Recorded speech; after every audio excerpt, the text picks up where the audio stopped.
کوئی مشرکہ سے شادی نہ کرے جب تک وہ مومنہ نہ بنے. تو اسلام میں صاف کہا گیا ہے کہ آپ ایک مسلم سے شادی کرنا چاہیے.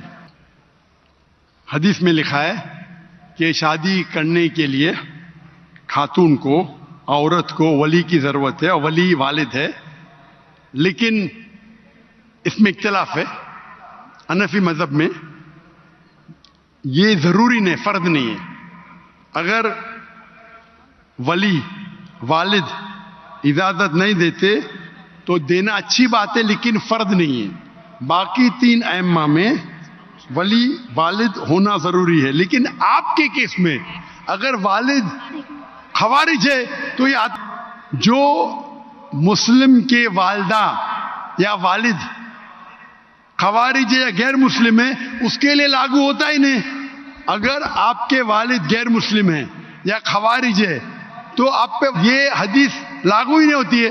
پھر آپ کو آپ کا ولی دوسرا کوئی مسلمان بن سکتا ہے، چاہے آپ کا چاچا ہو، چاہے دوسرا کوئی قریب ہو. لیکن یہ جو فرد ہے اس کے اندر فقہ میں اختلاف ہے. حنفی مذہب کے حساب سے اچھی بات ہے کہ ولی سے کرو، لیکن فرض نہیں ہے. اگر والد اس شادی کے ساتھ رضا نہیں ہے پھر بھی شادی ہو جاتی ہے. باقی 3 ائمہ کے نزدیک والد کی رضامندی جو ولی ہے وہ فرض ہے. لیکن آپ کے کیس میں یہ لاگو ہی نہیں ہوتا ہے. آپ نے جب کہہ دیا کہ آپ کے والد خوارج ہے تو اس میں لاگو ہی نہیں ہوتا. یہ آپ کو قرآن اور حدیث فالو کرنا چاہیے. آپ کے جو قریب ہے، جو آپ کا محرم ہے، وہ اس کو آپ ولی بنائیں. چاہے آپ کا چاچا ہے، چاہے آپ کا بھائی ہے جو اب بھی مسلمان ہے، اس کو ولی بنا کے آپ شادی کر سکتے. اگر آپ حنفی ہیں تو وہ بھی ضرورت نہیں، ولی کی ضرورت نہیں. تو آپ ایک اچھے مسلمان سے شادی کیجئے. اللہ کے رسول فرماتے کہ شادی کرنے کے لیے 4 چیز دیکھتا ہے انسان. ایک ہے حسن، بیوٹی. ایک ہے دولت، کتنا مال ہے. تیسرا نوبلٹی، کون سے خاندان سے ہے.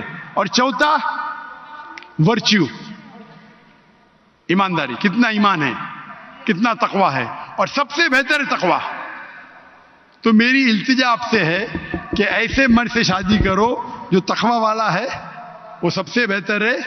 اور آپ سوچ سمجھ کے ڈیسیشن لو، اور اچھے مسلمان جو دین کے اوپر عمل کرتا ہے، قرآن حدیث کو فالو کرتا ہے، اس سے شادی کیجیے.